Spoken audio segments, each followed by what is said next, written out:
Hey everyone, ready to really up your coffee game? Yeah, today we're talking French press. I actually got rid of my automatic drip coffee maker a few months ago. Really? Yeah, and I've been all French press since then. Wow, so you must have really gotten into it then. Yeah, it's been great. And actually, this deep dive is going to be perfect because we're looking at this article from Shift Fuel all about how to brew the perfect cup with a French press. They definitely seem to know what they're talking about. Yeah, they do. And it's pretty in-depth. So we're going to get into not just the steps, but also why those steps are important. So you can impress your friends with your French press mastery. Exactly. So the article starts off by saying how, like, the French press lets you, like, control every single part of making the coffee. Right, and that's really the key to why you can get so much more flavor out of it. And like a regular coffee maker. Yeah, like one of those automatic drip machines. But, I mean, doesn't that also mean that it's, like, easier to mess up? Well, I mean, yeah, maybe a little, but that's why we're going to break it all down step by step. Yeah, and actually, once you understand what's happening at each step, you realize it's not as complicated as it seems. Plus, think about it like, like a home-cooked meal. Oh, yeah? It might take a little more time and effort. But the results are worth it. Totally. And Yeah. the same goes for French press coffee. Love it. Yeah. All right, well, let's get into it then. What Yeah. do we need? What's on the equipment list? Okay, so the article says you're going to need a French press, obviously. Oh, yeah. And then coarsely ground coffee, hot water, but not quite boiling, Okay. like around 200 degrees Fahrenheit. Oh, wow. And then also a stirring spoon and a timer. Okay, that's it. Pretty much, yeah. I mean, a kitchen thermometer can also be useful. Yeah. For the water? Yeah, just make sure you're hitting that perfect temperature. Okay, good tip. Yeah. And they also mentioned how the coffee ground should be, like, coarsely ground. They even compare it to sea salt. Yeah, that's a good way to think about it. You definitely don't want to use like pre-ground coffee. Yeah, I learned it the hard way. Too fine and you end up with like a muddy cup. Yeah. Too coarse and the water won't have enough time to like pull out all the flavors. So we're going for those big chunky crystals. Exactly. Okay. And speaking of the ingredients, the article really stresses the importance of using, like, good quality fresh beans. Oh yeah, absolutely. I mean, would you bake a cake with stale flour? That's a good point. I guess not. So why would you use stale coffee beans? Okay, I'm sold. Fresh beans it is. So what's the first step? First things first, preheat that French press. Oh, really? Yeah. I always just skip that part. I know a lot of people do, but it makes a difference, I swear. Okay, how so? Well, it helps to keep the brewing temperature like consistent, Oh, I see. which means you're going to get a more even extraction. So it's all about that stable temperature. Exactly. Okay, all right. I'll start preheating from now on. Good. Okay, so once that's done, you need to measure out your coffee. How much are we talking? They recommend a 1:15 ratio of coffee to water. Okay, So for an 8-cup French press, you'd want like 56 grams of coffee. 56 grams. Okay. I'll have to remember that. But wait, what if I like my coffee really strong? Can I, like, adjust that ratio?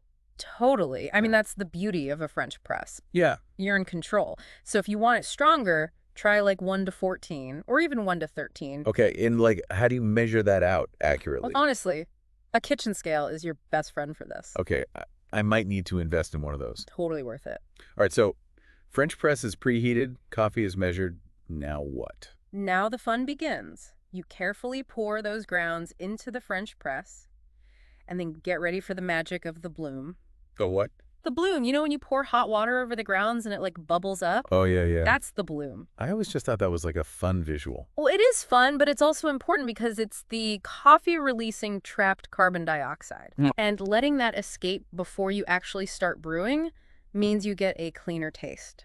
Interesting. I had no idea. So you let it bloom for about 30 seconds. Okay, Then you can move on to the next step, which is? adding the hot water. But remember, slow and steady wins the race here. So no, just dumping it all in? Nope, you want to make sure all the grounds get like evenly saturated. Okay. And as you pour, just watch as the coffee keeps blooming. You'll smell those delicious aromas starting to come out. Like the coffee saying good morning. Exactly. And once you've finished pouring, give it a gentle stir. Oh, should I stir it, like, in a circle, or? Just a gentle back and forth is all you need, just enough to make sure all the grounds are like fully mixed in with the water. Got it. No vigorous swirling. Exactly. You want those grounds to stay settled at the bottom of the press. Okay, so gentle stir, check. Now what? We just wait. We wait, but not idly. Now's the time to grab your timer. Okay, the timer is set. 4 minutes. 4 minutes is a good starting point, yeah. Okay. But I remember you said earlier we can adjust that depending on like how strong we want the coffee. You got it. If you're like me and like it nice and bold, you can let it brew for 5 minutes. If you prefer a lighter, more delicate flavor, 3 minutes will do the trick. I love that we can really personalize it. Yeah. Okay, so now comes the part I'm always a little nervous about, pressing the plunger. Any tips? Don't worry, it's easier than you think. The key is to press slowly and steadily. Okay. Don't use a lot of force. If you feel any resistance, just lift the plunger a little and try again. Slow and steady, got it. And once you've pressed all the way down, you have a beautiful pot of French press coffee. Awesome. Now what? Now the most important step. Pour and enjoy. But before you take that first glorious sip, Yeah. don't let the coffee sit in the French press with the grounds. Oh, why? What happens if you do? If you leave the coffee in contact with the grounds for too long, it'll keep extracting, Oh, and you'll end up with a bitter cup. I see. So it's all about timing. Exactly. Once you've pressed the plunger, you gotta pour that coffee right away. Got it. Pour and enjoy. But, before we do enjoy that first sip, I think it's worth taking a moment to think about where those beans came from. Oh, absolutely. We talk about fresh beans and like all this stuff, Yeah. but I don't think I've ever really thought about the journey they took to get to my cup. Right. It's easy to forget that those beans came from a farm somewhere, Yeah. maybe thousands of miles away. Someone grew those beans, harvested them, processed them, roasted them, and then shipped them all the way here so we can enjoy them. Wow.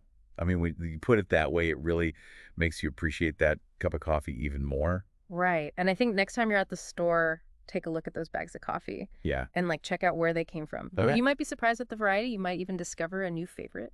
I like that. Okay, so we've covered like brewing, the importance of fresh beans, even like the ethical side of things a little bit. Yeah. Anything else we should know before we wrap up? Actually, yes. Don't forget to clean your French press. Oh, come on, really? I'm usually pretty bad about leaving mine on the counter until the next morning. Is that really so bad? Well, I mean, think about it. Would you leave dirty dishes in your sink for days? Okay, fair point. You got to treat your French press with respect. It's a coffee-making hero. Okay, I'm convinced. So how do we clean it properly? It's pretty simple, actually. After each use, just give everything a good rinse with hot water. You can use a little bit of dish soap if you need to. Okay. Just make sure you rinse it really well to get rid of any soap residue. And then, once a week or so, give it a deeper clean.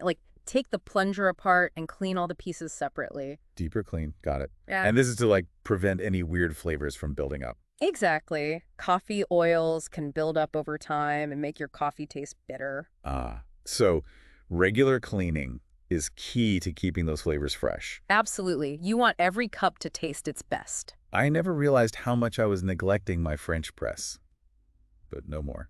From now on, I'm treating it like royalty. Good.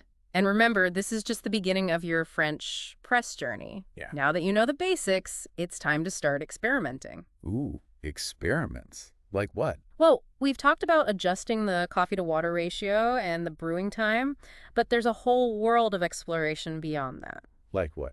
Have you ever thought about trying different coffee bean varieties?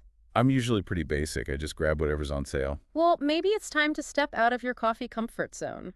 Think of it like exploring different wine regions or trying new cuisines. Okay. Each coffee origin has its own unique flavor profile, influenced by things like climate, soil, and processing methods. You might discover that you love the bright acidity of an Ethiopian Yirgacheffe or the rich, chocolatey notes of a Sumatran manhealing. Wow, that sounds amazing.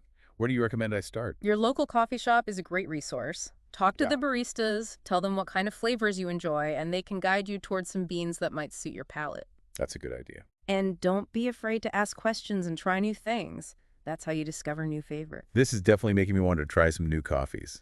This deep dive has been awesome so far. Glad to hear it. All right, so for all you coffee lovers out there listening, grab your French press, some freshly roasted beans, and let's get brewing. And don't forget to give that French press a good cleaning afterwards. Great advice. Matt. Thanks for joining us for this French press deep dive. There's more to come, so make sure you stay tuned. Happy brewing, everyone. Healthy oils, huh? Yeah, they can really build up. So, what happens if you don't clean it? Well, your coffee can start to taste kind of bitter. Oh, yuck. Yeah, not good. So yeah, just a quick rinse after each use is all you really need. And then every once in a while, you can give it a more thorough cleaning. So, how often are we talking? I'd say maybe once a week or so. Just take the plunger apart and wash all the pieces separately. Okay, so regular rinsing and the occasional deep clean. Mhm. Got it. I think I can handle that. Good. And trust me, your taste buds will thank you. Okay, I'm sold.